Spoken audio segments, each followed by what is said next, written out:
Buck Davidson is a professional equestrian, and today he is competing in the cross-country portion of the Jersey Fresh 3-day event at the Horse Park of New Jersey in Allentown.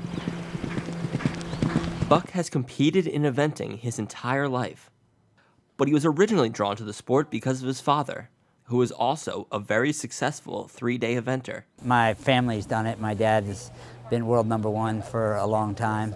He won 2 world championships, so it's in my family.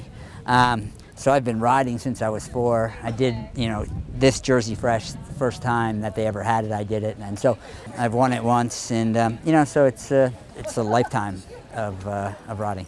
The Jersey Fresh 3-day event is one of the biggest 3-day events in the country, and dozens of equestrians flock to the horse park to compete.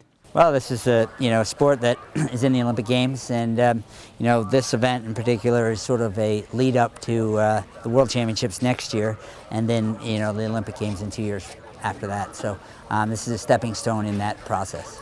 Buck competes in several divisions, riding different horses through the 5.2-kilometer cross-country course. I had 3 rides. I have 2 in the 2-star, one's in 3rd and one's in 12th, I think, and then I have 1 ride in the big class, the 3-star, and I'm winning that. So been a great day so far. 3-day eventing is an equestrian sport combining the 3 disciplines of dressage, cross-country, and show jumping into one unique competition. Combination for Jessica. There's 6 and 7. Today is the 2nd day of the event, and the equestrians are pushing through this difficult cross-country course. The first part, dressage, some people have compared it to figure skating. There's a set pattern of figures that the horse and rider have to perform in a small arena on flat ground.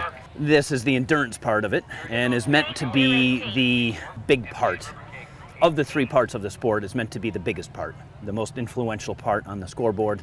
And then tomorrow, whoever's left in the competition will do a show jumping course.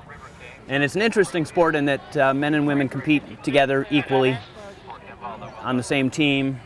There's probably been all-woman teams competing against other countries that have all-male teams. So it's a very interesting sport that way. But the riders are only half of the team, as these horses are also trained athletes who practice year-round for these competitions. Well, what I do as a living is I do train them. I buy young horses, bring them along. So I buy them as 4-year-olds, and I introduce them to the sport. Like any athlete, they'll have a natural reaction to their surroundings, how quickly they react to using their feet. Like if you teach them to go down a drop, you start with a very small drop so that they know that the ground is going to land lower. But you can tell right away if they look where they're going, how they use their neck, how they put their feet down, how they use their bodies. It's like any sport. You can tell a good athlete, and it's more about developing what they do naturally than teaching them something that they wouldn't normally do. I mean, horses jump logs and ditches and water without us. So we just have to tap into the ones that are good athletes and help bring out their skills.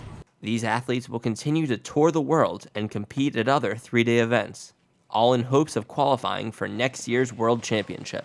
It's a passion, it's a lifestyle. I mean, I was lucky I grew up on a farm, so I've always been around animals. So to me, I can't imagine a life not having horses, not riding horses, trying to see what they like to do, and they really do enjoy it. The ones that are here. The ones that don't like it never get here. You can't make them do it.